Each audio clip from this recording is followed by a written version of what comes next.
After waiting a couple days to see how everything is played out, I've come to the decision that none of my counterparts can do the right job of covering the Milwaukee Bucks. So I, as a Milwaukee Bucks fan, am going to do the job for them. So first, let's tell you exactly where we started. Shams dropped on October 7th a article and a post on X pointing out that the New York Knicks had emerged as the only team that Giannis desired outside of Milwaukee during the offseason. The Knicks and the Bucks got over the phone, had a conversation, didn't go anywhere, hung up the phone, and now we're at a standstill on where exactly does Giannis's future lie. Does it lie with Milwaukee or does it lie elsewhere? And quite frankly, I cannot penalize a man for doing his job and covering a storyline that could potentially be very, very entertaining for the duration of this season and the next season following. However, what I do have a problem with when it comes to Shams' way of covering the situation is, one, he clickbaited this X article heavily. When you actually looked at what actually happened in the phone call,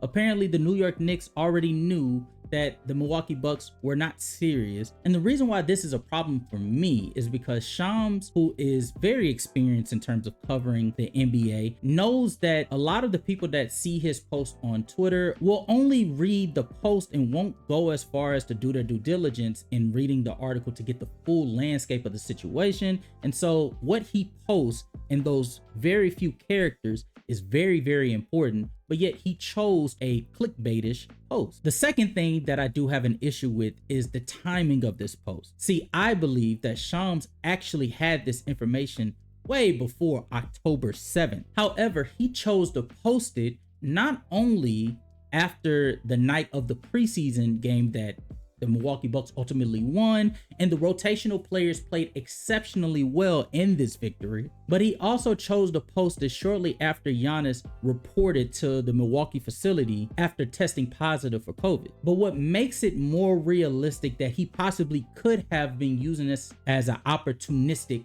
topic is because he is now working for the big media brand in ESPN that is synonymous with trying to pull out topics, articles, or just outright videos. I've discovered 6 years worth of content that ESPN has made, not off of factually Giannis planning to go to these big markets like New York or LA, but just videos off of them hypothesizing the idea of Giannis going basically off of nothing. Now, Talo, I gotta call a spade a spade. Legend of Winning, of all people, has been making constant misstep after constant misstep on how he chooses to cover the Milwaukee Bucks. The way that he has chosen to make some of the statements that he has made about us has just been outright inconsistent, outright disingenuous. And to be honest with you, he does not talk about our situation or Giannis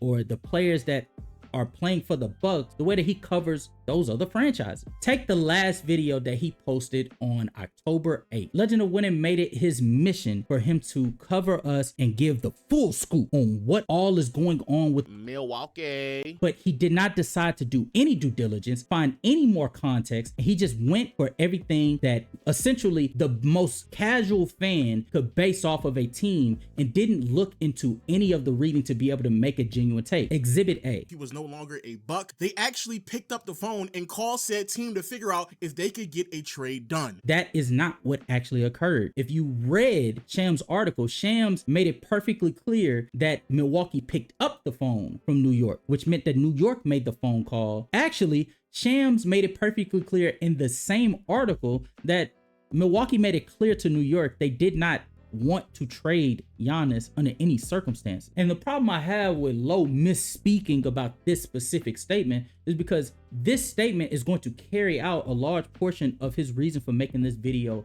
at all. And that leads me to Exhibit B. And still won't get knocked out in the first round. But to make it even worse, bro, the Bucks don't even have the ability to make the roster better. Financially speaking, they are stuck for this season. They don't have that much flexibility. And the players that you would potentially trade, either Bobby Portis and Kyle Kuzma, not only do they still have another year on the books after this season, but they make a substantial amount of money and no one really wants them. Shout out to NBA Recap Pod, one of the only channels, and to be honest with you, probably the only platform on both YouTube and Twitter speaking that has actually gone out of their way to not only be genuine and give a fully contextual breakdown on the salary cap that the Milwaukee Bucks have before them going into this upcoming season, but also just the NBA league wide. The Milwaukee Bucks are far from restricted from being able to make any moves. Actually, the move that they have made when it comes to waiving Damian Lillard, trading Chris Middleton for Kyle Kuzma's contract, or re-signing Bobby Portis or signing Miles Turner, all of these things they were able to do,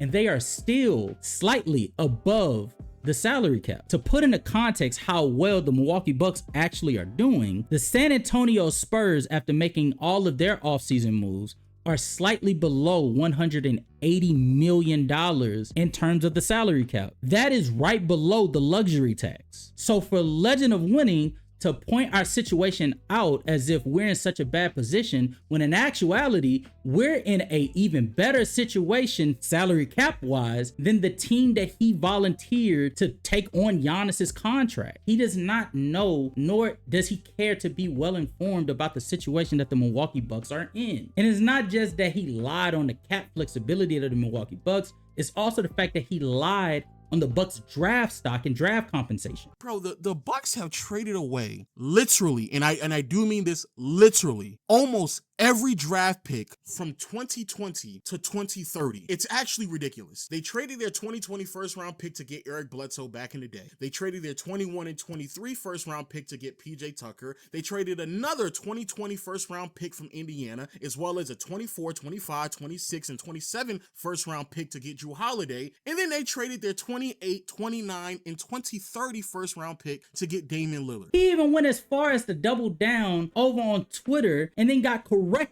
in his own comments with a user telling him that we had our pick in 24, we have picks in 26, 28, and 30, all pick swaps, and we especially have our picks now going into this upcoming season. We have our first round picks for 2031 and 2032. 2032 being something that the Denver Nuggets, who for some odd reason, he's decided to give a lot of a shit about them to where he's covered them with a lot of preciseness, that they have traded already. They don't want to talk about that. They don't want to keep it real. They don't want to keep it a stack. But then I remember this is the same nigga back in 2023, after we got knocked out in the first round the first time, was saying that the exact moves that we needed to make was the moves that we made over the last 2 years. Brian Holiday said Bucks need to do one of three things: double down on defense and great wing defenders. 2, get a better offensive creator. 3, fire Bud and get a coach that will make better in-game adjustments. They need to do 2 or 3. 2 of the 3. The last 2 things they need to do. That's what they need to do. But now fast forward and he's saying this. Frankly, booty butt cheeks. It's a pretty mid roster, if I had to say so myself. I don't think it's anything of substance. I talked about this in my video I just uploaded, but I just want to be clear. Having this being your starting 5, Kevin Porter Jr., Gary Trent Jr., Kyle Kuzma, Giannis, and Miles Turner, I'll keep it a bean with you niggas. You might as well just trade Giannis anyway. I don't know what else to tell y'all. You might as well just trade Giannis. And this is what ultimately leads me to why I made this video. Bro, you niggas that claiming that this era is so flip-flopping, look no other than to blame this nigga here. Blame Lowe, because Lowe, every single time that a situation is not ideal for a season or two, or a star, immediately pivots to, you should just trade him. Why should he resign? Why should he come back? Why should he stay with a situation? You should blame Lowe. Every single time that Giannis has been in these situations, the Milwaukee Bucks have continuously retooled, restructured, and put a competent team around him that, if healthy, they are able to contend in the Eastern Conference for multiple seasons. However, that does not get covered by him. Instead, what gets covered by him is the end result, and the end result gets miscontextualized, which leads them to make these blunders, these comments that are misinformed. The reason why I am pointing him out more than anybody else is because I expect that from a platform like